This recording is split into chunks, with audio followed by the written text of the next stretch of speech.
안녕하세요. 예수님의 제자 신민수입니다. 오늘 이 시간에는 첫 번째 부활과 휴거에 참여하는 사람들이라는 제목으로 여러분과 함께 말씀을 나누겠습니다. 먼저 기도로 시작하겠습니다. 하나님 아버지, 오늘도 이렇게 말씀을 깨닫는 지혜를 주시고 함께 나눌 수 있는 소중한 기회를 주셔서 감사합니다.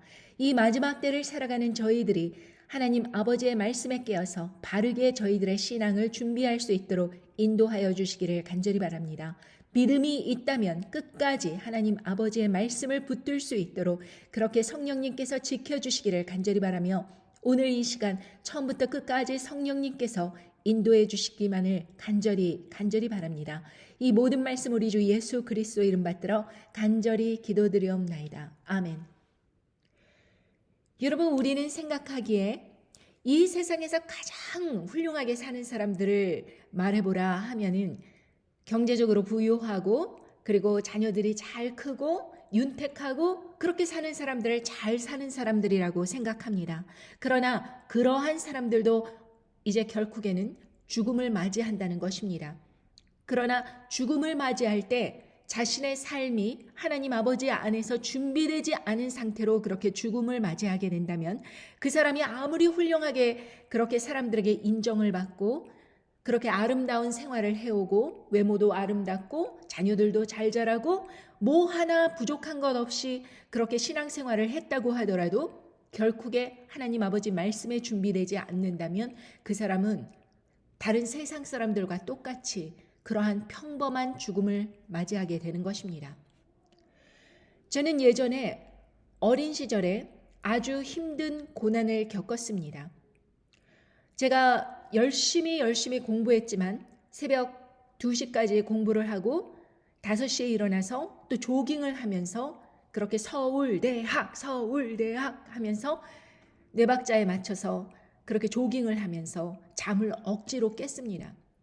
그러한 시간들이 몇 달이 지나면서 저는 완전히 탈진해버린 상태가 됐지만 그래도 끝까지 대학에 붙기 위해서 열심히 공부를 하였습니다. 그런데 어느 날 갑자기 대학 입시를 한두 달 앞두고 어느 누가 제가 최종 정리를 해서 그렇게 묶어둔 그 교과서 따발을 누가 훔쳐가 버렸습니다. 국수형에 대해서 제가 늘 틀리던 문제, 약하던 문제들을 꼼꼼히 적어놓고 빈틈없이 색깔별로 다 정리해놓은 그것을 누가 훔쳐간 것입니다. 제 마음속에 나는 대학에 실패하겠구나 하는 직감이 들었습니다. 왜냐하면 저는 어떤 모르는 것이 있을 때 그것을 적으면서 이제 한두 달간은 그것으로만 공부를 하면서 최종 정리를 하려고 하였는데 그걸 누가 훔쳐가 버린 것입니다. 그걸 찾느라고 거의 몇 주 동안 공부는 안 하고 허송세월을 하였습니다. 그러나 결국에 대학 입시를 어설프게 치르고 나서 저는 대학에 떨어지고 말았습니다. 어떤 좋은 대학에 붙을 줄 알고 그렇게 한 몸에 기대를 받던 저는 대학에 입시에 실패하자마자 부모님이 미국에 가라고 그렇게 미국 귀향길에 오르게 되었습니다. 저는 유학생이 아니라 미국 이민길에 오른 것입니다. 저희 부모님은 한국에 현직에 계시니까 오빠가 먼저 이민을 가 있고 그 다음에 제가 가게 된 것입니다. 오빠는 삼수를 하여서 미국에 갔지만 저는 재수를 하게 해달라는 그 간절한 바람을 부모님께서 거절하였습니다. 그리고 미국으로 가라고 짐가방을 커다랗게 쌓아주시고 저는 눈물을 흘리면서 미국에 오게 되었습니다. 단 한 번의 기회만 더 있었다면 나는 아마도 원하는 대학에 갈 수도 있었을 텐데 그러한 생각을 가지고 미국에 왔습니다. 호주머니에는 돈 몇백 불 없는 그런 처량한 신세고 옷보따리만 가득 든 저를 받아주는 친척들은 없고 이 집에서 저 집으로 저 집에서 다른 집으로 그렇게 옮겨 다니는 신세가 되었습니다. 그때 제가 어떤 생각을 했냐 하면 참 지금 생각해도 기특한 생각을 했던 것 같습니다. 사람들이 나를 인정해 주지 않고 사람들이 나를 배척하고 실패했다고 부모님까지도 외면해버린 이 인생을 내가 어떻게 하면은 가장 최고로 살아낼 수 있을까? 그것을 20대 초반 19살에 미국에 와서 20대 초반에 심각하게 고민을 하였습니다. 그리고 저는 교회 어떤 언니를 따라서 가게 되었는데 그때 제가 붙잡아야 될 하나님 아버지를 붙잡게 된 것입니다.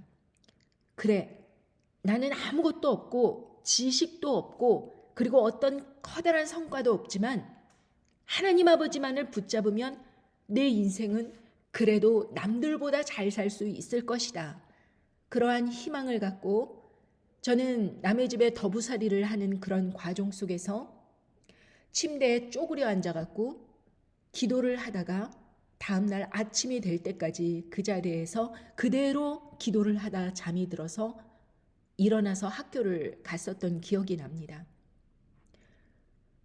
지금이라면 불가능하겠죠. 지금은 한두 시간 무릎 꿇고 있기도 힘들어서 중간중간 다리를 폈다 오므렸다 왔다 갔다 하다가 다시 하고 이러는데 그때 당시에는 그렇게 쪼그려 엎드린 자세로 잠이 들었고 잠에서 깨어났던 것입니다. 눈물 콧물을 쏟으면서 하나님 아버지를 부르짖으면서 뭐가 그렇게 간절했든지 저는 간절하게 기도를 하였습니다. 제 기도의 내용이 어떻든지 간에 그것이 지금은 아무것도 생각나는 게 없지만 뭐 그때 당시에 어려움을 극복하게 해달라 아마 그런 기도였을 것입니다. 그러나 그런 것이 중요한 게 아니라 제 머릿속에 남는 것은 그렇게 쪼그려 엎드려서 새벽을 맞이하면서 잠에서 깨던 그런 저의 20대 초반의 나이가 그 모습이 생각이 나는 것입니다. 저는 생각하기에 사람들에게 예수님을 전도를 잘하면 누구나라도 이렇게 간절한 마음을 갖게 될 것이라고 그렇게 생각을 했습니다. 그래서 제가 결혼을 하고 아이를 임신했을 때 저희 아이들에게 예수님을 2-3살 뿐이 안 된 그 아이들에게 예수님을 전해주면서 2-3살짜리 아이들이 십자가에 못 박힐 당시를 연출해내는 제 울음과 목소리와 이런 걸 듣고 같이 울면서 그렇게 예수님을 영접한 것 같이 그렇게 어린아이들에게도 복음을 전했습니다. 그 아이들이 성장했습니다. 그때 당시에 간절했던 제 나이가 되었습니다. 그런데 그 아이들은 성경을 읽지 않습니다. 그래서 제가 물어봤습니다. 왜 성경을 읽지 않느냐? 어린 시절부터 읽어왔으니 다 안다고 생각하는 것입니다. 그래서 제가 그랬습니다. 너 만약에 K-팝 아이돌 중에 누굴 좋아하니? 그러니까 누굴 좋아한다는 것입니다. 그래서 만약에 그 남자아이가 너한테 편지를 썼어. 그것도 한 장뿐만이 아니고 편지 다발을 보냈어. 그러면은 너가 그거 안 읽어보겠니? 그랬더니 눈이 동그래지면서 깨닫는 것입니다. 하나님 아버지께서는 우리 생명을 만드셨는데 그렇게 간절한 러브레터를 우리가 읽어보지 않는다면 얼마나 기막힌 일이 되는 것인가. 저는 그때 저 딸아이 나이에 그때 당시에 제가 그렇게 어려움을 겪었던 것이 하나님의 은혜라는 것을 알았습니다. 저희 아이들은 풍족하고 부족함이 없기 때문에 그런 간절함이 없어서 그렇게 기도할 내용이 없는 것입니다. 공무원으로서 뽀대나게 직장 다니고 갔다 오면은 컴퓨터 게임도 하고 아이들과 수다를 떨고 이러면서 또 주말에는 맛있는 것도 먹고 친구들과 만나고 이런 생활을 지속하다 보니까 뭐가 그렇게 간절하겠습니까? 그러나 저는 그때 당시에 그런 간절한 결핍이 저의 믿음을 더욱 단단하게 하는 토양길이 됐다는 것을 저는 이제 깨달은 것입니다. 그리고 그때 당시에 제가 중대한 결정을 했었는데 이 세상에서 가장 위대한 일이 무엇일까라고 생각을 했을 때 하나님 말씀을 전파하기 위해서 죽는 것, 순교가 가장 위대한 일 아니겠는가 그런 생각이 들었습니다. 그래서 그때 당시에 소비에트 유니언이 무너지면서 지금의 러시아 상황 같은 전쟁이 난무하고 내전이 있는 그러한 곳에 선교사로 지원을 하게 되었습니다. 중장기 선교. 그런데 그 중장기 선교를 떠나려면은 어떠한 선교 비용이 마련돼야 되는데 제게 열정은 있었습니다. 러시안 할머니를 만나서 러시아어를 배우고 또 러시아를 제2 외국어로 해서 그렇게 배우고 그러한 열정은 있었지만 제게 막상 돈이 없는 것입니다. 선교사 목사님을 찾아가서 제가 정말 지금 이렇게 경제적으로 중장기 선교를 떠날 수 있을 만한 비행기 값도 지금 마련을 하고 있지 못한데 교회에서 좀 도와주시면 안 되겠는가 이렇게 여쭤봤더니 그 목사가 하는 말이 누가 신민수 자매 보고 뭐 중장기 선교 가라고 등 떠밀었어요? 왜 나한테 와서 난리야? 이러면서 그 남자 목사님이 짜증을 내시는 것입니다. 여성 목소리로 좀 목소리 톤이 그러신데 그렇게 짜증을 내니까 제가 눈물이 나는 것입니다. 그때 당시에 왜 눈물이 난가 생각했더니 예수님께서 성령님께서 제 마음속에서 그렇게 강팍한 말을 하는 그런 목사들의 마음을 보시고 눈물이 난 것이 아닌가 그런 생각이 듭니다. 그래서 제가 간절한 마음으로 그럼 선교비를 마련할 수 있는 길 좀 어떻게 알려주십시오. 그거는 하실 수 있지 않습니까? 그랬더니 뭐 선교회 이렇게 장로교회 뭐 권사회 이런 데 돌아다니면서요. 신민수 자매가 간증을 하면서 돈을 모으면 됩니다. 예, 가보세요.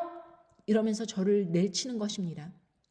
그래서 20대 초반의 나이에 저는 이제 대학생이죠. 그러니까 중장기 선교를 지원을 하려고 하는 것이죠.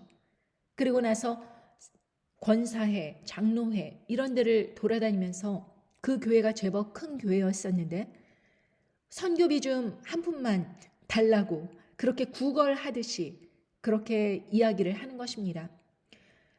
그 사람들은 마치 태도가 어디 한번 찌끄러봐 이런 식으로 저에게 이제 간증을 하는 기회를 5분 줄 테니까 해보라는 식입니다.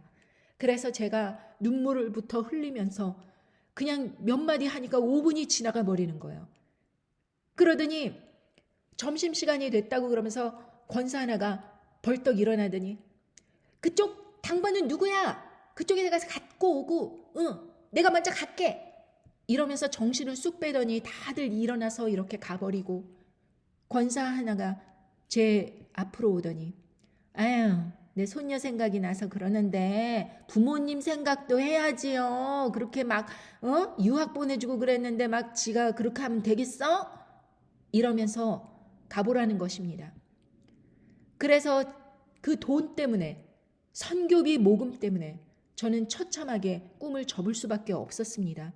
옆에서 보다 못한 저의 지금의 남자친구가 청년 부원들을 모아서 카와시를 하겠다고 그렇게 하면서 하루에 모금한 돈이 오면서 가면서 지나가는 사람들에게 카와시를 해주는 것입니다. 그래서 세차를 한 돈을 모아서 600 얼마를 지원해 줬는데 그걸로는 비행기 값도 안 되는 그런 돈이죠. 그래서 저는 중장기 선교 멕시코 단기 선교팀으로 전환하여서 그 단기 선교를 가게 되었습니다. 그런데 그 600 얼마 모아진 것이 러시아 선교비로 모아진 것이기 때문에 저는 돈을 따로 모아야 된다는 것입니다. 멕시코를 위해서. 그래서 결국에는 자비로 그렇게 돈을 모아서 이리저리 제가 모은 돈으로 그렇게 단기 선교를 갔다 왔던 기억이 납니다. 참 사람들은 자기가 교회에 다닌다고 하면서 자기가 어떤 분을 믿고 있는지 하나님 아버지의 말씀이 얼마나 거룩한 말씀인지 그리고 자기가 죽을 때 하나님 아버지 앞에 서면 어떠한 운명을 맞이하게 될 건지 전혀 생각들을 안 하고 그냥 직업으로서 목사, 직업으로서 전도사, 선교사 아니면은 그 권사, 장로 이런 사람들도 다 무슨 명예직으로 그렇게 살아가는 것을 봅니다. 여러분, 오늘 이 시간 서문이 길어졌지만 제가 이 첫 번째 부활과 휴거에 참여하는 사람들이 얼마나 소중한 사람들인가, 얼마나 귀한 사람들인가 이것을 여러분들에게 꼭 알려드리면서 이 첫 번째 부활, 특히 이 그룹에 선택된 사람들이 얼마나 귀한 사람들인가 이것을 여러분들에게 알려드리고 여러분께서 이 순교라는 것의 그 인식을 완전히 바꿔버리는 그런 기회가 되기를 간절히 바랍니다. 고린도전서 15장에 보면 형제들아 내가 이것을 말하노니 혈과 육은 하나님 나라를 유업으로 받을 수 없고 또한 썩은 것은 썩지 아니할 것을 유업으로 받지 못하느니라. 보라 내가 너희에게 비밀을 말하노니 우리가 다 잠잘 것이 아니오 마지막 나팔의 순식간에 홀연히 다 변화하리니 나팔 소리가 나매 죽은 자들이 썩지 아니할 것으로 다시 살고 우리도 변화하리라. 이 썩을 것이 불갑을 썩지 아니함을 입겠고 이 죽을 것이 죽지 아니함을 입으리로다. 이 썩을 것이 썩지 아니함을 입고 이 죽을 것이 죽지 아니함을 입을 때에는 사망이 이김에 삼킨 바 되리라고 기록된 말씀이 응하리라. 여러분, 이 말씀은 고린도전서 15장 50절에서부터 54절의 이 말씀은 이 마지막 때에 성도들을 위해서 주시는 말씀입니다. 이 말씀은 그냥 예전에 태어났다 죽었던 그 사람들에게 말씀하신 바가 아니고 이것은 마지막 성도들에게 위하신 말씀입니다. 여러분, 여기에서 보면 먼저 서문에 이렇게 말씀하십니다. 혈과 육은 하나님 나라를 유업으로 받을 수 없다. 우리가 지금 이렇게 숨쉬고 살아가고 이런 모습으로는 하나님의 나라에 들어갈 수가 없다는 것입니다. 왜냐하면 이 썩을 육체는 절대로 하나님 나라에 들어갈 수 없다는 것입니다. 그래서 비밀을 말한다고 하면서 우리가 이제 예수님을 믿고 순교를 당한 사람이 자는 것이라고 말씀하십니다. 잠을 자는 것이다. 그런데 마지막 나팔, 7번째 나팔이라는 말씀입니다. 마지막 나팔에 순식간에 홀연히 다 변화한다고 하십니다. 여기에서 보면 나팔 소리가 7번째 마지막 나팔 소리가 딱 나니까 그때 죽은 자들이 썩지 아니할 것으로 다시 산다고 말씀하십니다. 부활을 말씀하십니다. 그리고 살아있는 우리도 변화하리라. 휴거를 말씀하시는 것입니다. 이 썩을 것이 불갑을 썩지 아니함을 입겠고 몸이 부활을 한다는 것입니다. 그리고 죽을 것이 죽지 아니함을 입으리로다. 이게 죽을 몸인데 죽지 않는 몸으로 그렇게 영원히 사는 몸으로 휴거가 된다는 뜻입니다. 이 썩을 것이 썩지 아니함을 입고 이 몸이 완전히 썩어갖고 부패되었지만 썩지 아니함을 입은 그 부활의 몸으로서 다시 살고 이 죽을 것이 죽지 아니함을 입을 때 우리가 죽을 그 몸인데 죽지 아니함을 입을 때 휴거가 된다는 것이죠. 사망이 이김에 삼킨 바 되리라고 기록된 말씀이 응한다. 이렇게 말씀하시는 것입니다. 그러니까 여기에서 순서가 부활 휴거, 부활 휴거, 부활 휴거 3번이나 동일한 말씀으로 그렇게 부활이 먼저 일어나고 그 다음에 휴거가 일어난다. 언제? 마지막 나팔, 7번째 나팔이 불려질 때에. 여러분, 이것은 요 구절에서만 나타나는 것이 아니라 이제 보면은 데살로니가 전서에도 이 순서가 나오고 있습니다. 그리고 요한계시록에도 그렇게 계속 나오죠. 여러분, 우리가 휴거 성도가 되어요. 휴거 성도 여러분 되고 싶지요? 뭐 이러면은 사람들이 나도 휴거 신부 되고 싶어요. 막 이렇게 이야기하는데 순교할 사람 그러면 아무도 없습니다. 지금 우리가 살아가는 이 삶이 그래도 죽는 것보단 낫지 않겠는가 이렇게 생각하기 때문에 우리가 죽음을 바라보는 이 시각을 전환하지 않는 한 우리가 영원한 몸을 입는다는 것을 깨닫지 못하는 한 계속 이 땅에 코박고 살면서 죽음은 자꾸 피하려고 하는 것입니다. 여러분, 그렇지만 우리가 믿음이 있다는 것은 이 보지 않은 것을 우리가 믿는다는 것은 이 일이 하나님의 능력으로 인하여서 우리를 창조하신 하나님의 능력이시라면 우리가 죽을 목숨도 살리시고 우리가 이미 죽었음에도 불구하고 다시 부활하여 살리실 수 있다는 이 하나님의 능력을 믿는 것이므로 우리가 이 죽음을 바라보는 것이 이게 끝이다 이렇게 생각하면은 순교한다는 것이 굉장히 두려운 그런 단어로 다가옵니다. 제가 이렇게 말씀을 늘 전하니까 환난을 통과하게 되는 그런 과정들을 사람들에게 이렇게 이야기를 하니까 어떤 사람이 댓글에다가 그렇게 남겨요. 자매님은 그렇게 환난 지내시다가 그냥 순교하세요. 저는 그냥 환난 전에 휴거될 테니 자매님은 순교하세요. 그렇게 이야기하는 것을 보고 제가 아멘 그랬습니다. 순교한다는 것은 내가 혈기가 있어서 막 가고 싶다고 하고 싶다고 되지는 것이 아닙니다. 하나님께서 순교할 사람들의 수를 정해 주셨습니다. 여러분, 5번째 인에서 순교자들의 탄원이 나옵니다. 그런데 하나님 아버지께서 순교할 사람들을 이미 정해두시고 그 사람들을 이미 선택하셨다. 여러분이 순교를 선택하는 것이 아니고 순교 당할 자들을 이미 선택하셨다라는 것입니다. 요한계시록의 6장에 보면은 이제 둘째인, 셋째인, 넷째인에서 땅 4분의 1이 그렇게 죽음을 맞이하게 될 때, 사망이 뒤덮일 때, 많은 사람들이 수십억의 인구가 그렇게 죽게 될 때에, 여기에서 보면 그 다음에 5번째 인에서 그 짐승 정권이 들어서면서 순교를 하기 시작합니다. 짐승의 우상에게 경배하지 아니하고 짐승의 우상의 표를 받지 않는 사람들에게 대대적인 순교가 자행이 됩니다. 그래서 5번째 인에서 5째 인을 떼실 때, 요한계시록 6장 9절입니다. 5째 인을 떼실 때 내가 보니 하나님의 말씀과 저희의 가진 증거를 인하여 죽임을 당한 영혼들이 제단 아래 있어 큰 소리로 불러가로되 거룩하고 참되신 대주제여, 땅에 거하는 자들을 심판하여 우리 피를 신원하여 주지 아니하시기를 어느 때까지 하시려나이까 하니, 각각 저희에게 흰 두루마리를 주시며 가라사대 아직 잠시 동안 쉬되 저희 동무 종들과 형제들도 자기처럼 죽임을 받아 그 수가 차기까지 하라 하시더라.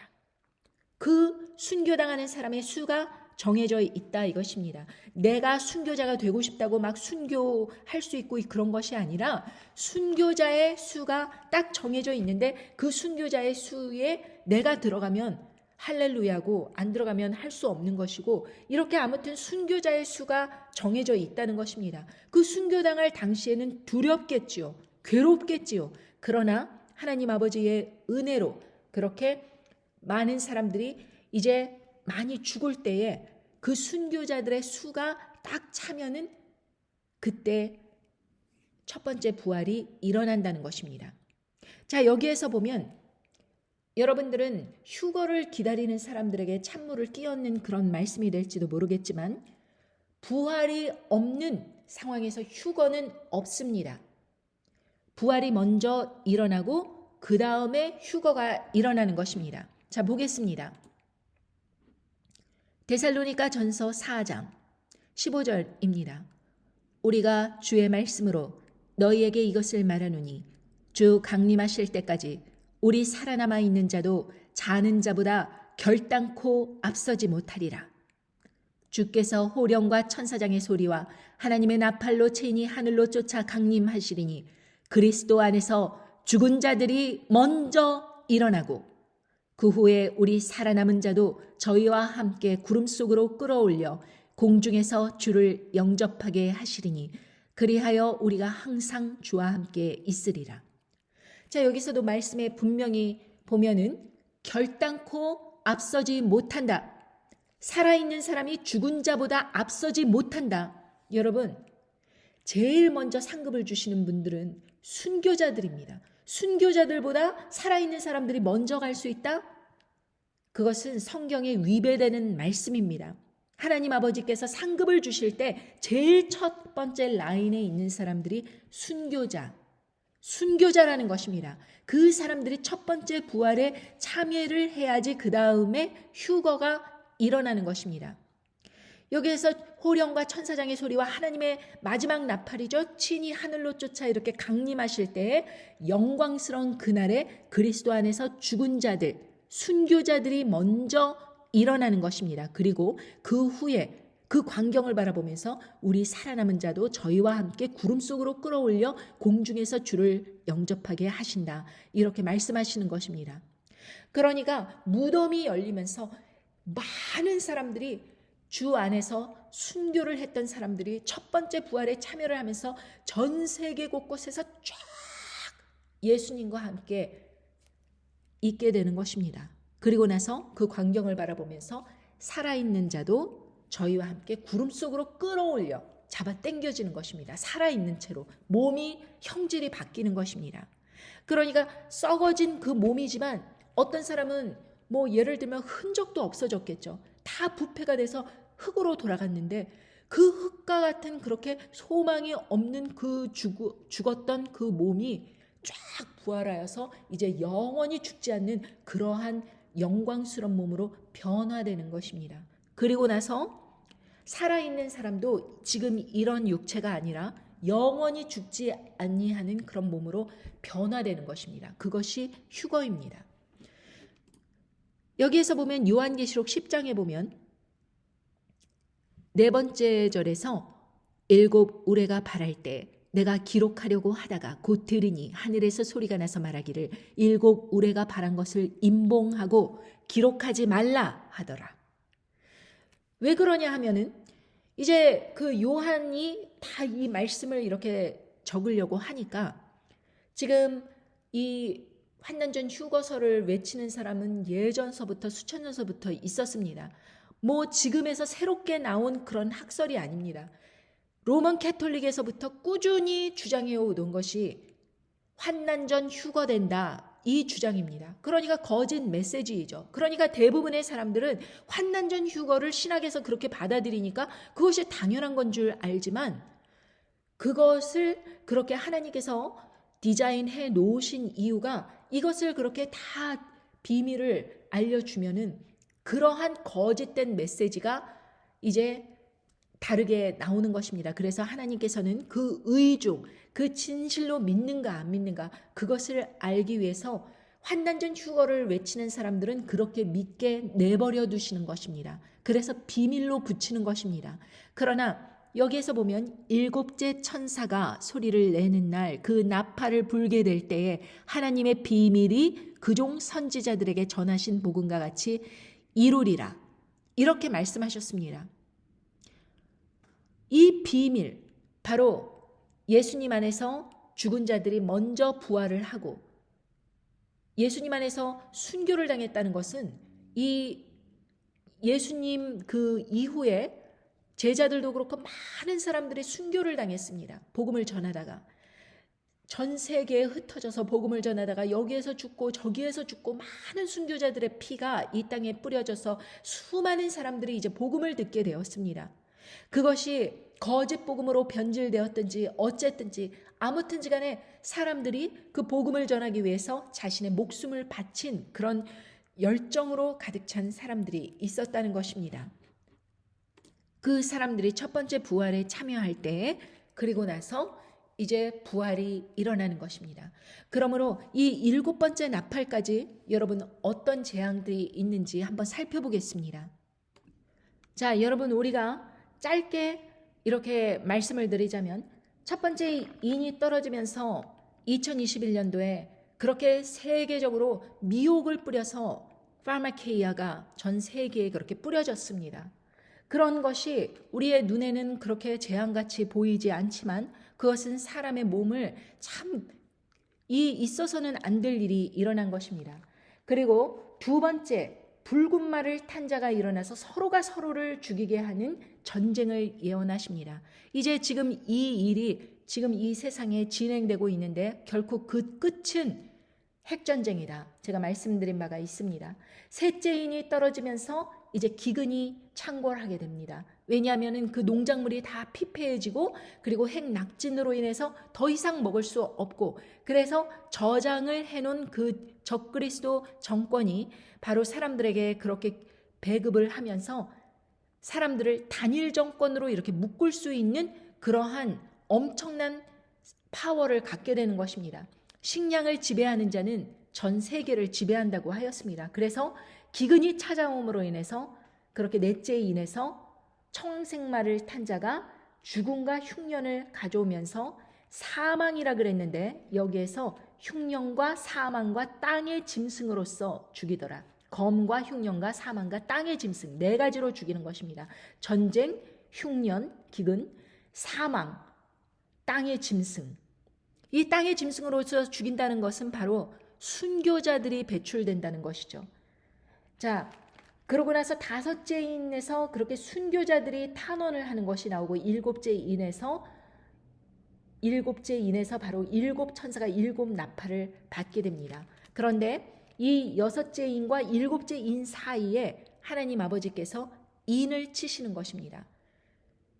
짐승의 우상에게 경배하지 않았고 짐승의 표를 받지 않은, 그래서 네 번째, 다섯 번째, 여섯 번째 인을 통과하면서도 그렇게 짐승의 우상에게 경배하지 않고 짐승의 표를 받지 않은 그 사람들에게 인을 치시는 것입니다.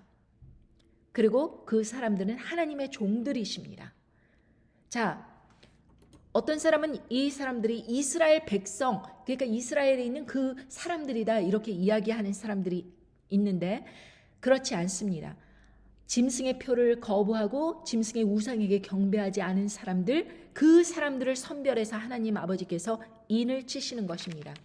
그것은 좀 더 자세한 것은 다음 그 영상에서 제가 자세히 나누기로 하고, 일단 그 일이 있고 나서 첫 번째 나팔서부터 이제 무슨 일이 있냐. 피 섞인 우박과 불이 떨어져서 땅과 수목의 풀의 3분의 1이 불타버립니다. 그리고 둘째 천사에서 불 붙는 큰 산과 같은 것으로 바다의 3분의 1이 피가 됩니다. 세 번째 천사에서 큰 별이 떨어져 3분의 1이 떨어져 그렇게 물을 먹을 수 없게 됩니다. 네 번째 천사의 나팔에서 전체의 3분의 1이 그렇게 세상이 어두워집니다. 다섯 번째 나팔에서 황충이 5달 동안 사람들을 해칩니다. 여섯 번째 나팔에서 네 천사와 마병대가 살아있는 사람들의 3분의 2를 죽이게 됩니다. 이런 어마어마한 나팔장을 통과하면서도 짐승의 우상에게 경배하지 아니하고 짐승의 표를 끝까지 받지 않아서 자신의 목숨을 아끼지 아니하고 하나님 아버지의 말씀을 지킨 사람들, 그때 일곱 번째 천사 그 나팔을 불면서 이제 대대적인 땅의 추수가 시작되는 것입니다. 요한계시록 14장 14절에 보면 또 내가 보니 흰 구름이 있고 구름 위에 사람의 아들과 같은 이가 앉았는데 그 머리에는 금 면류관이 있고 그 손에는 이 한낫을 가졌더라. 또 다른 천사 성전으로부터 나와 구름 위에 앉은 이를 향하여 큰 음성으로 외쳐 가로되 네 낯을 휘둘러 거두라. 거둘 때가 이르며 땅의 곡식이 다 익었음이로라 하니 구름 위에 앉으시니가 낫을 땅에 휘두르매 곡식이 거두어지니라. 이때에 일곱 번째 나팔이 불려질 때에 전 대대적인 추수가 이루어지는 것입니다. 여러분 얼마나 엄청난 광경이겠습니까? 여러분 이 일이 그렇게 일곱 번째 마지막 나팔 때 일어난다라는 것을 이렇게 말씀으로 자세히 말씀해 주셨습니다.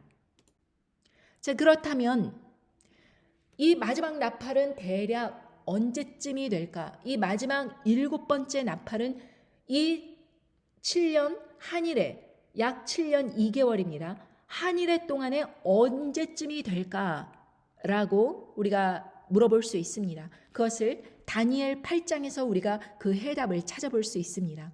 내가 들은즉 거룩한 자가 말하더니 다른 거룩한 자가 그 말하는 자에게 묻되 이상에 나타난 바 매일 드리는 제사와 망하게 하는 죄악에 대한 일과 성소와 백성이 내어준 바 되며 짓밟힐 일이 어느 때까지 이를꼬 하매 그가 내게 이르되 2300주야까지니 그때에 성소가 정결함을 입으리라 하였느니라.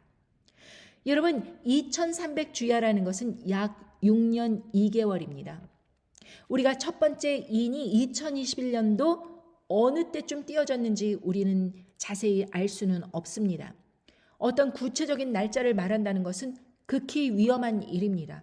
왜냐하면 그 첫 번째 성도가 그것으로 인해서 거룩한 그 성전 같은 그 몸에 그런 가증한 것이 서게 됨으로 인해서 결국에는 죽음을 맞이하게 되었다. 믿음까지 잃지는 않았지만 그래도 부끄러운 죽음이라고 할 수 있습니다. 순교를 한 죽음도 아니고 그냥 예수님을 믿다가 죽음을 맞이하게 된 것입니다. 미혹에 이끌려서 그렇게 죽음을 맞이하게 되었죠. 그것을 받아들여서는 안 됐었는데 그것을 받아들이고 그것으로 인해서 이제 공격을 받은 것입니다. 그래서 그 사람이 죽은 날짜로부터 이제 많은 사람들이 죽었겠죠. 그렇다면 그 날짜로부터 정확하게 전 3년 반인 1290일, 약 3년 반 이것이 진행이 되는 것입니다. 그러므로 우리는 오늘 2024년도 2월 달에 있으니까 정말 언제쯤 그 핵전쟁이 일어날지 모르는 그러한 전 3년 반에 살고 있는 것입니다. 그런데 지금으로부터 한참 뒤에 아직도 그것이 언제 시작됐는지는 모르지만 지금이 2년 반째라면은 4년이 남은 것이고 지금이 3년째라면은 3년 2개월이 남은 것입니다. 그러니까 여러분 우리는 식량을 준비할 때에도 굉장히 넉넉하게 준비해야 됩니다. 그냥 1년 먹을 정도? 그 정도가 아니고 적어도 4, 5년 정도는 먹을 수 있도록 넉넉하게 준비해 놔야 됩니다. 그리고 나중에는 이 식량이 돈으로 전환될 수 있기도 합니다. 그러나 이 말씀을 전하는 제가 계속해서 사람들에게 이 말씀을 퍼뜨려달라 그렇게 말을 했지만 사람들이 말씀을 공유하지 않는 것을 볼 때 제가 이유를 생각해 봤습니다. 그랬더니 사람들은 누구나가 어떠한 귀한 정보를 얻으면 자기 혼자 일단 준비를 다 하고 나서 다른 사람들에게 나눠줘야겠다. 그래야지 사재기를 한다면은 이 물값이 올라갈 거니까 내가 먼저 다 일단 사놓고 다른 사람들에게 알려줘야지. 이런 아주 이기적인 마음이 있습니다. 여러분, 곡식으로 내가 저장해 놓은 그런 식량으로 끝까지 버티는 거 아닙니다. 내가 어느 곳에 살던지 하나님 아버지께서 저를 순교자에 그렇게 포함 주셨다? 그러면은 제가 순교자의 그 인생을 맞이하게 되는 것이고, 그리고 저를 휴거자에 포함시켜 주셨다? 그러면은 제가 휴거자가 될 수 있도록 그런 삶을 살아가는 것입니다. 아니면은 남는 자가 된다고 하더라도 그 1년을 더 버틸 수 있는 7년 2개월에서 대접재앙 1년 동안의 대접재앙 그렇게 극심하게 일어날 때 그 1년을 더 버텨야 되는 남는 사람들도 있습니다. 그러니까 다 첫 번째 부활에 참여하고 다 휴거에 참여하는 것이 아닙니다. 이 땅에는 아직도 예수님의 믿음을 받아들이고 짐승에게 경배하지 아니하고 짐승의 표를 받지 않은 사람들이 남아있는 사람들이 더 많습니다. 여러분, 그리고 여기에서 보면은 요한계시록 11장 보면은요 12절에 하늘로부터 큰 음성이 있어 이리로 올라오라 함을 저희가 듣고 구름을 타고 하늘로 올라가니 저희 원수들도 구경하더라. 그 시에 큰 지진이 나서 성 10분의 1이 무너지고 지진에 죽은 사람이 7천이라. 그 남은 자들이 두려워하여 영광을 하늘의 하나님께 돌리더라. 둘째 화는 지나갔으니 보라 셋째 화가 속히 이르도다. 일곱째 천사가 나팔을 불매 하늘에 큰 음성들이 나서 가로되 세상 나라가 우리 주와 그 그리스도의 나라가 되어 그가 세세토록 왕노릇 하시리로다 하니. 자, 여러분, 여기에서 아주 중요한 그런 힌트를 우리가 얻을 수 있습니다. 요한계시록에 보면은 그 두 증인이 1260일 동안 말씀 증거 사역을 합니다. 많은 예언으로 이 세상의 땅을 치십니다. 그 예언이 얼마나 정확하고 얼마나 그 차질 없이 일어나는지 사람들이 이 두 증인을 다 미워합니다. 그래서 짐승이 무저갱으로부터 올라와 싸워서 그 두 증인을 결국에는 1260일이 차니까 죽이게 되는 사건이 일어납니다. 그런데 3일 반 만에 생기가 들어가서 하늘로부터 큰 음성이 있어 이리로 올라오라 이렇게 콜링을 받으니까 첫 번째 부활이 일어나는 것입니다. 이 첫 번째 부활 때 그 시에 큰 지진이 나서 성 10분의 1이 무너졌다고 합니다. 여러분, 이 성 10분의 1이라는 것은 그냥 세상에 무슨 어떤 건물이라든지 이런 것이 아닙니다. 왜냐하면 이 지진에 죽은 사람들이 7천이라 이렇게 말씀하시는데, 이 7천 명이 얼마나 중요한 사람들이었으면 전 세계 인구의 3분의 1, 4분의 1 그렇게 말씀을 하셨지 정확한 숫자를 말씀 안 하시는데, 이 사람들은 7천이라고 정확히 말씀하십니다. 그것은 이 7천이라는 사람들은 이 두 증인이 죽을 때 같이 순교를 당한 그 7천 명의 사람입니다. 그러므로 이 사람들이 첫 번째 부활 때에, 그러니까 네 번째 인서부터 짐승으로서, 땅의 짐승으로서 죽이더라 하는 그 말씀이 일어나면서 다섯 번째 인에서 순교자들의 탄원이 시작되잖아요. 대대적인 순교가 일어나는데, 그 대대적인 순교가 한 번에 일어나는 것이 아니고 그 네 번째, 다섯 번째 인서부터 일곱, 여섯 번째 그 재앙까지, 나팔 재앙까지 계속 순교를 당하는 것입니다.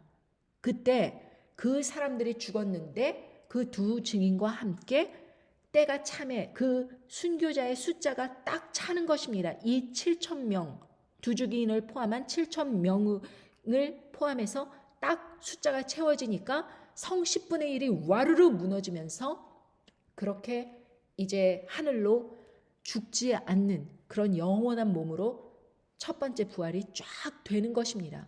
그러니까 이 사람들은 그 하나님의 선택을 받은 그런 성도들 중에서도 10분의 1에 해당되는 아주 귀한 사람들입니다. 첫 번째 부활에 포함되는 이 사람들은요.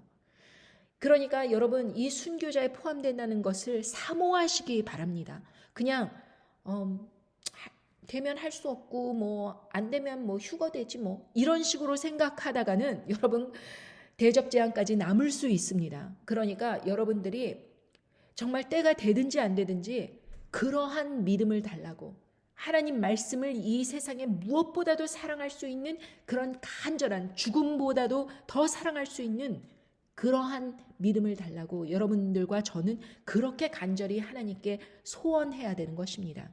그래야 하나님 아버지께서 귀하게 여기시고 그러한 믿음을 허락해 주시는 것입니다.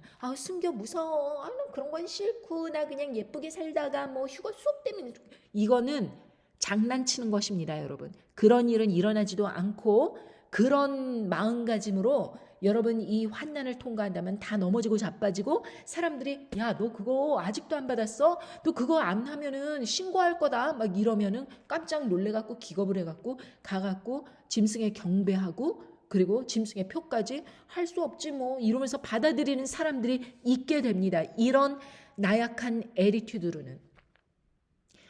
여러분, 그 남은 자들이 두려워하며 영광을 하늘의 하나님께 돌리더라. 이 남은 자들, 대접재앙에 남은 사람들입니다. 사람들이 그렇게 첫 번째 부활에 쫙 일어나면서 그냥 공중으로 쫙 들림을 받는데, 그 와중에 또 얼마 안 있다가 휴거되는 사람까지 쫙 생기는 거예요. 그러니까 그 남은 사람들이 하나님의 능력이 이렇게 위대하시구나 그러면서 영광을 하늘의 하나님께 돌립니다. 그리고 자기는 그 선택을 받지 못했지만 그래도 끝까지 그 기억을 가지고 끝까지 타협하지 않고 짐승 정권에 대항을 하면서 자신의 그 믿음을 지키는 것입니다. 그랬을 때 그 여섯 번째 대접에서 그 나중에 엄청난 그 아마겟돈 전쟁으로 이제 번지게 되죠. 여섯 번째 대접이 떨어지면서 또 여섯째가 그 대접을 큰 강 유브라데에 쏟음에 강물이 말라서 동방에서 오는 왕들의 길이 예비되더라. 또 내가 보매 개구리 같은 새 더러운 영이 용의 입과 짐승의 입과 거짓 선지자의 입에서 나오니 저희는 귀신의 영이라. 이적을 행하여 온 천하 임금들에게 가서 하나님 곧 전능하신 이의 큰 날의 전쟁을 위하여 그들을 모으더라. 보라, 내가 도적같이 오리니 누구든지 깨어 자기 옷을 지켜 벌거벗고 다니지 아니하며 자기의 부끄러움을 보이지 아니하는 자가 복이 있도다. 새 영이 히브리 음으로 아마겟돈이라 하는 곳으로 왕들을 모으더라. 자, 여섯 번째 대접이 떨어지면서 이제 일곱째 나팔에서 많은 사람들의 그 첫 번째 부활과 그리고 휴거가 일어났습니다. 그리고 1년 남짓한 그 기간 동안에 대접재앙을 막 겪으면서 사람들이 엄청난 환난에 노출됩니다. 그러나 15절에 보면 그때도 보라 내가 도적같이 오리니 누구든지 깨어 자기 옷을 지켜 벌거벗고 다니지 아니하며 자기의 부끄러움을 보이지 아니하는 자가 복이 있도다. 이때까지도 남아있는 사람들이 있다. 진실한 사람들이 있다는 것입니다. 여러분, 이 사람들에 대해서 이렇게 세 부류에 대해서 첫 번째 부활 그룹, 휴거 그룹, 그리고 남아있는 자들에 대해서 짤막하게 암쭉한 그런 구절이 있습니다. 요한계시록 17장 14절을 보겠습니다. 저희가 어린 양으로 더불어 싸우려니와 어린 양은 만유의 주시오 만왕의 왕이심으로 저희를 이기실 터이요 또 그와 함께 있는 자들 곧 부르심을 입고 빼내심을 얻고 진실한 자들은 이기리로다. 이렇게 세 부류로 나누셨습니다. 그와 함께 있는 자들 곧 부르심을 입고 콜링이 있다는 것입니다. 이리로 올라오라 할 때 그 두 증인과 함께 첫 번째 부활에 참여하는 사람들이 쫙 올라갑니다. 빼내심을 얻고 세상에 살면서 그냥 살아있는 그 몸이 영화로운 몸으로 변화되어서 빼내심을 얻은 것입니다.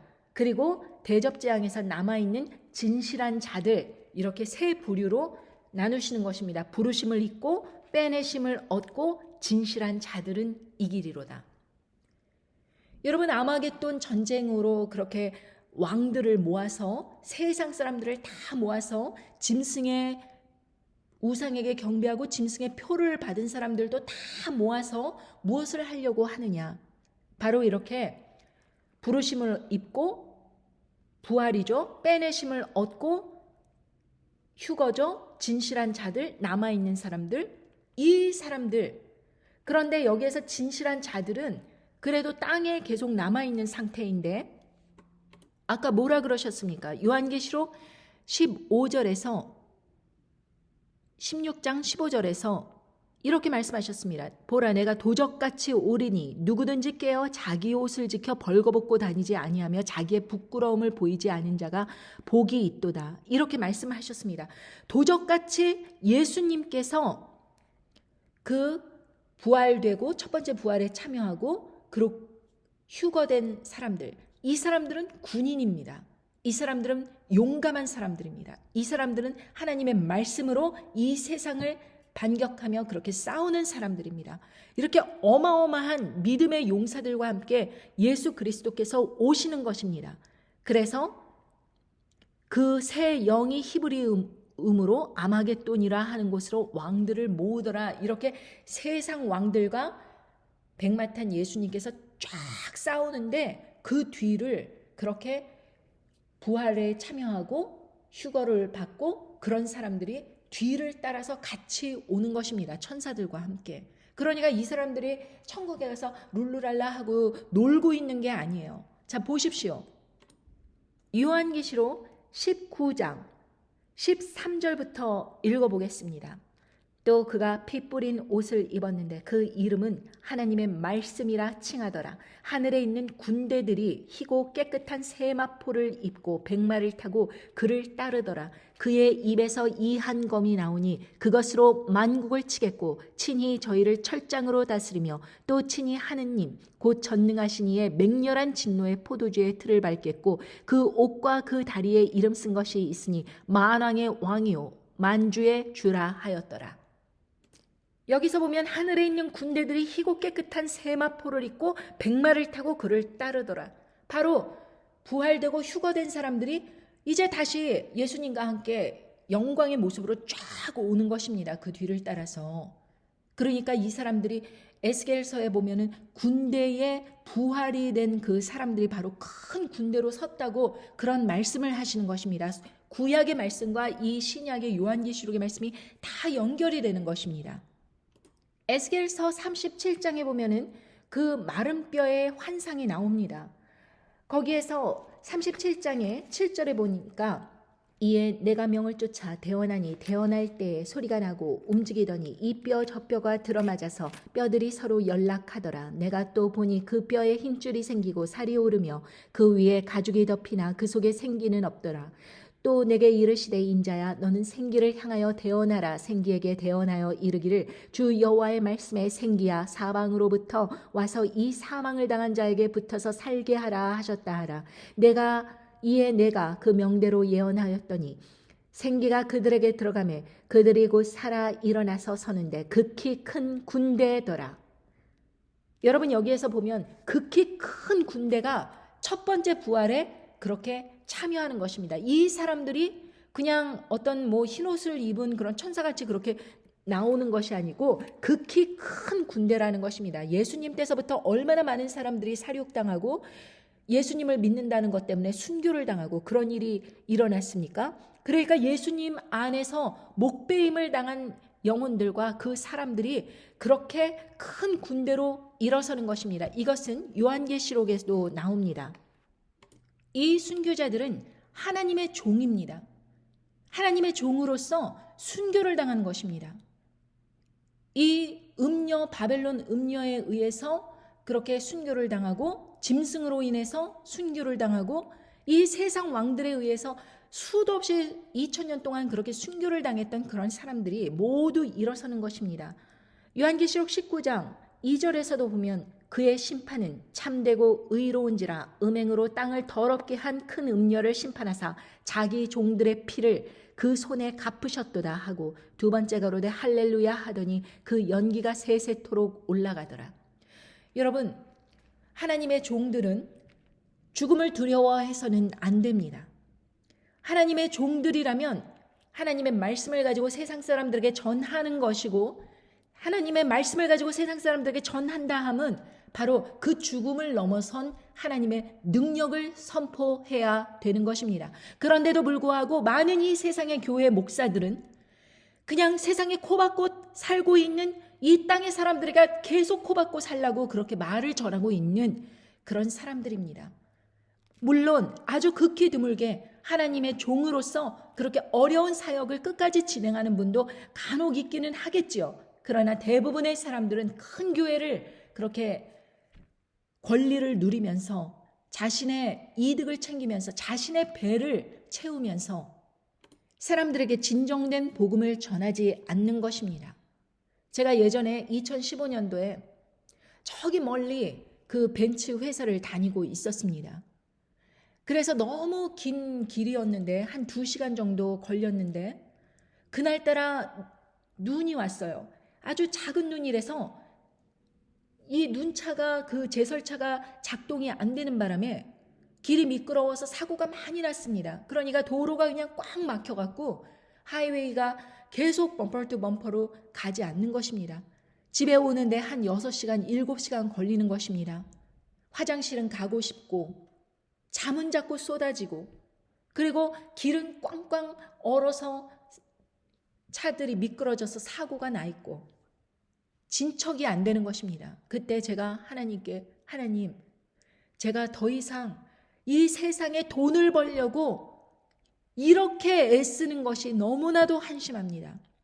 하나님 아버지께서 충분한 돈을 주셨음에도 불구하고 담대하게 이 돈을 떠나서 제가 하나님 아버지의 말씀을 전하는 이런 소득이 없는 일을 그렇게 제 마음속에서는 하고자 하는데 여건이 안 되니까 뭐 가족들은 제가 돈을 벌기를 원하고 그리고 남편도 제가 적극적으로 이 경제적인 여건을 마련하기를 원하고 아이들은 그때 당시에 대학을 보내야 되고 이 모든 상황 속에서 제가 어떻게 해야 될지 모르겠습니다. 이러면서 안타까운 마음에 기도를 하고 있는데 갑자기 어떤 목사에게 전화를 하라고 하십니다.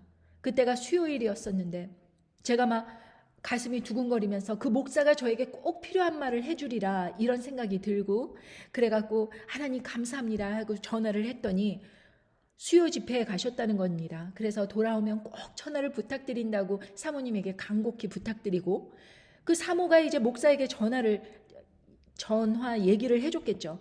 그러더니 밤 10시가 됐는데 저는 아직도 길이 막혀서 계속 차 도로 위에 있는 것입니다.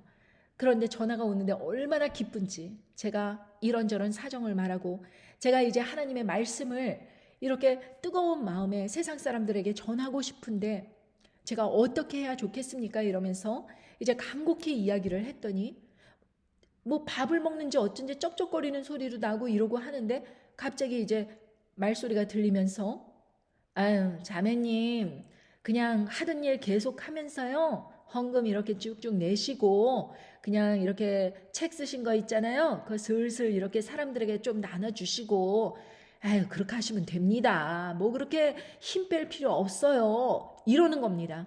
그래서 제가 너무 기가 막혀서, 목사님, 제가 이 일을 위해서 하루에 2시간씩 그렇게 기도할 때도 있고, 그래서 정말 이렇게 기도할 시간이 없는데 이 일을 이렇게 계속 한다는 거는 정말 이렇게 병행하기가 너무 어렵습니다. 그렇게 이야기를 했더니 아유 자매님 아유 그냥 기도도 5분만 해요. 5분. 그렇게 기도 오래 한다고 들어주는 것도 아니야. 그리고 저기 그냥 하나님께서 들어줄 사람 같았으면 벌써 다 들어줬지. 근데 자매님은 그냥 이렇게 회사 다니시면서 그냥 이렇게 책 이렇게 나눠주시면서 그냥 이렇게 교회 헌금하시고 그게 하늘나라에 이제 좋은 일이에요. 아셨죠? 저 이제 끊을게요. 그러고 이제 끊는 것입니다. 제가 그 이야기를 듣고 얼마나 한동안 멘붕이 와서 이게 뭐지? 하나님의 말씀을 전한다는 저 사람의 저런 태도가 뭐지? 이 소중한 하나님의 말씀을 맡은 자가 어떻게 이렇게 영혼 구원에 관심이 없지? 이런 생각이 들면서 저는 그때 벌떡 깨어났습니다. 그리고 그 이훗날 사표를 내고 관뒀습니다. 그래, 하나님께서 나 같은 사람을 쓰시려고 하는 이유가 있으시구나. 그런 소명을 받은 것입니다. 여러분, 엄청나 보이게 큰 교회에서 엄청난 일을 하는 것 같지만 하나님께서 그런 사람들을 쓰시는 것이 아닙니다. 하나님께서는 하나님의 말씀을 사랑하고 20대 초반에 그 어린 나이에 뭔가 하나님께 간절히 하면 하나님께서 이뻐해 주시고 뭔가 성령님의 그 충만한 선물을 주시겠거니 하고 그렇게 무릎 꿇어서 기도하다가 잠이 들어서 아침에 새벽이 동트니까 그 자세로 그대로 일어나 있는 그 사람의 마음을 보신 것입니다. 여러분 이렇게 댓글 뭐 몇 개 나누고 뭐 사람들에게 뭐 예수님 믿으세요? 뭐 아이 그래도 안 다니는 것보다 교회 다니는 게 낫지. 뭐 이런 거 전도 몇 개 했다고 그게 상급이 되시는 줄 아십니까? 여러분 죽기 살기로 믿지 않으면 믿지 않는 사람이나 똑같은 것입니다. 입으로 시인했다는 것은 여러분 예수님 믿을래 안 믿을래? 너 이 칼 맞고 죽을래 안 죽을래? 했을 때 예수님을 믿는 자요. 그것을 시인했기 때문에 그 사람이 목이 칼이 베인 것입니다. 그랬을 때 그 사람에게 상급이 있는 것이지 그냥 아무나 가다 못하고 예수 믿으세요. 예 감사합니다. 이 주본 하나 주고 뭐 이런 것으로 상급을 쌓는다고 그렇게 착각하는 사람들이 있는데 그렇게 하면 무슨 떡고물이 떨어져서 직장이 잘 되고 뭐 어떻게 할 줄 알고 여러분 그게 아닙니다.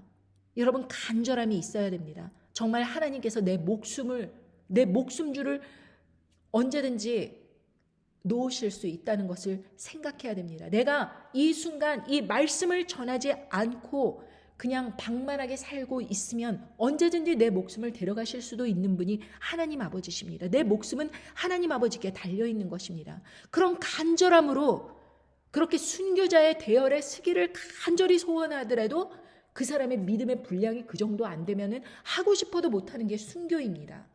그런데 뭐 순교를 개나 소나 다 하는 것처럼 그렇게 아무도 하기 싫어하는 그런 일인 것처럼 그렇게 거룩한 하나님의 말씀에서 가장 가까운 사람들 그런 사람들이 그냥 우스갯거리로 그렇게 농담처럼 취급되는 이 세상에서 여러분은 하나님의 아버지의 말씀을 간절히 사모하는 사람인가? 여러분들 반드시 여러분에게 물어봐야 됩니다. 그리고 여러분들이 지금까지 제가 이렇게 간절히 전한 이 말씀을 사람들에게 전해주지 않은 그 의도가 뭐예요?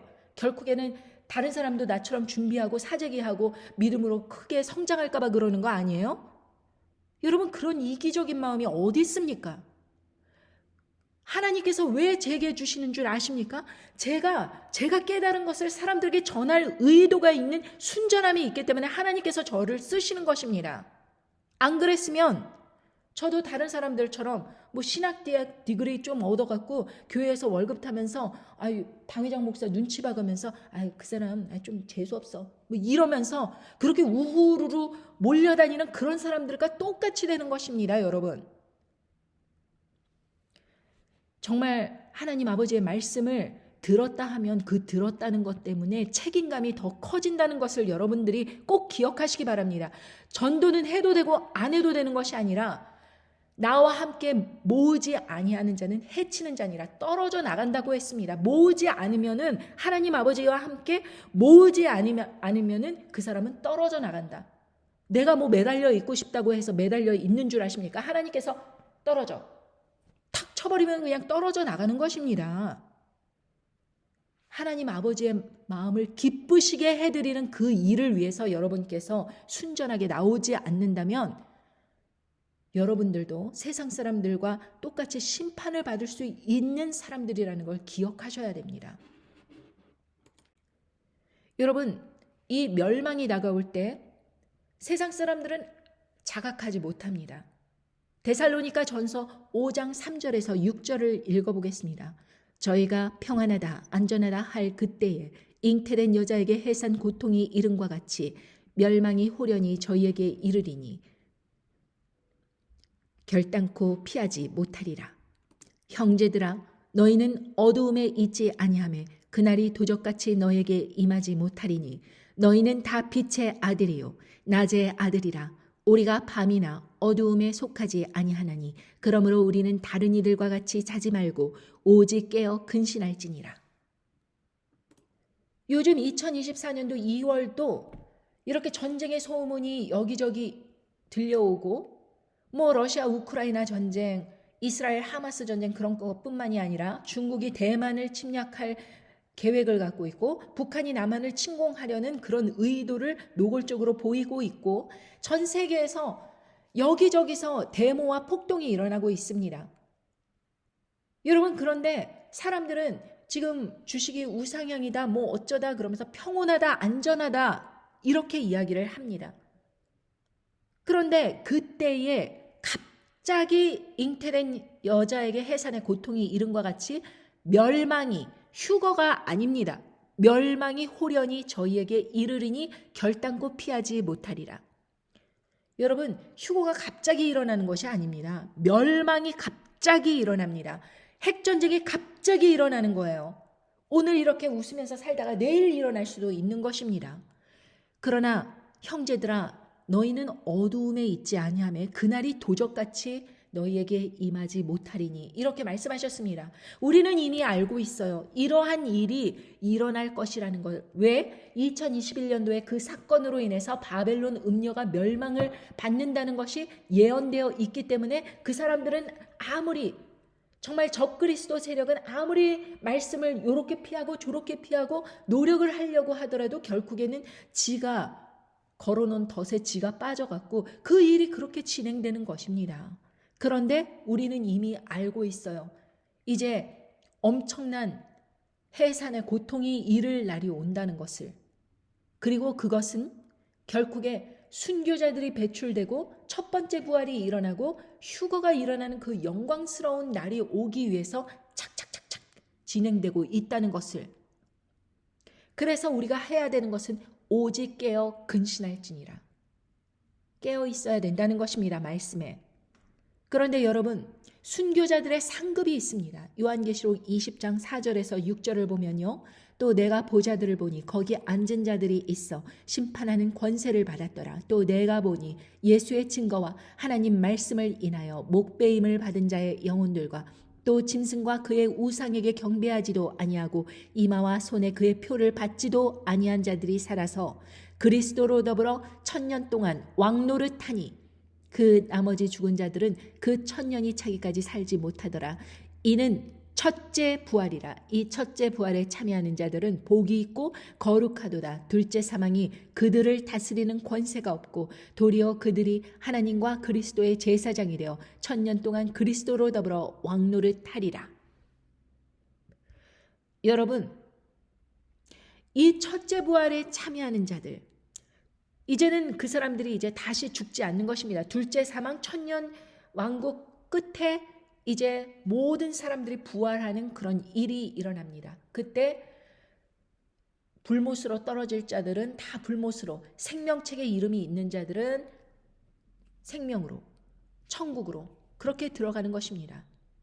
그런데 여러분, 이 첫째 부활에 참여한 사람들은 그때에 그런 일과는 상관없이 그리스도로 더불어 천년 동안 왕노릇하면서 계속 그 천국에서도 왕 같은 제사장의 역할을 하는 것입니다. 얼마나 정말 우리에게 대박의 기회가 주어진 것입니까? 이 몇 년을 참는다면 여러분, 우리가 천년 동안 그리스도로 더불어 왕노릇할 뿐만 아니라 천국에서도 귀한 직분으로 살 수 있다. 그러나 다시 한번 말씀드리지만 내가 나 순교하겠다 이래갖고 순교가 되는 것이 아닙니다. 여러분이 부지런히 일해야 돼요. 여러분이 정말 믿음이 뜨거운 사람들을 열심히 모으면서 순교적 믿음으로 나오는 사람들에게 계속해서 말씀을 뿌리고 이 링크를 나눠주고 막 협조를 해야 됩니다. 지금 3년 동안 구독자가 1000명이에요. 다른 채널에서도 1000명이지만 이 굉장히 겹치는 사람들이 많기 때문에 1000몇백 명이라고 칩시다. 3년 동안 그렇게 열심히 말씀의 씨를 뿌린 이 결과가, 여러분이 모은 그 결과가 이것뿐이 안 된다. 그럼 여러분은 부끄러워 하셔야 됩니다. 저의 열정이 여러분들에게 알아줘갖고 제 열정을 도와달라 이런 말 아닙니다. 저는 하나님의 말씀에 근거하여 말씀을 여러분들에게 제시하였고, 여러분들은 그 말씀을 가지고, 그 무기를 가지고 세상 사람들에게 열심히 알려야 될 그런 역할을 해야 되는데 여러분은 아무것도 하지 않는 것입니다. 그래서 어떻게 여러분들께서 첫째 부활과 휴거에 참여할 수 있겠습니까? 함께 모으지 아니하는 자는 해치는 자니라 떨어져 나간다고 하셨습니다. 그런데 여러분께서 어떻게 감히 어떠한 간절한 그 목숨을 내놓고자 선교를지를 가려고 하는 그런 마음도 없고, 순교적 믿음으로 나오겠다고 사람들에게 열심히 말씀을 전하고 알리고 이런 역할도 안 하고 그냥 비난받는 게 짜증나고 창피하고 저 사람이 날 이상하게 볼까봐 두렵고 그러니까 아무것도 안 하는 게 최고야. 이러고 앉아갖고 여러분들께서 어떻게 이렇게 순교적 믿음으로 나오실 수 있겠느냐고요. 그리고 나서 무슨 휴거라도 될 수 있을 줄 아십니까? 휴거되는 사람도 숫자가 딱 정해져 있습니다. 여러분, 이미 하나님께서 여러분들이 쭉 살아오신 그 내력을 보시고요. 하나님께서 이 사람은 세상 교회에 속한 사람, 이 사람은 구원받을 수 있는 사람, 이 사람은 순교자의 그룹, 이 사람은 휴거의 그룹 다 아시고 계십니다.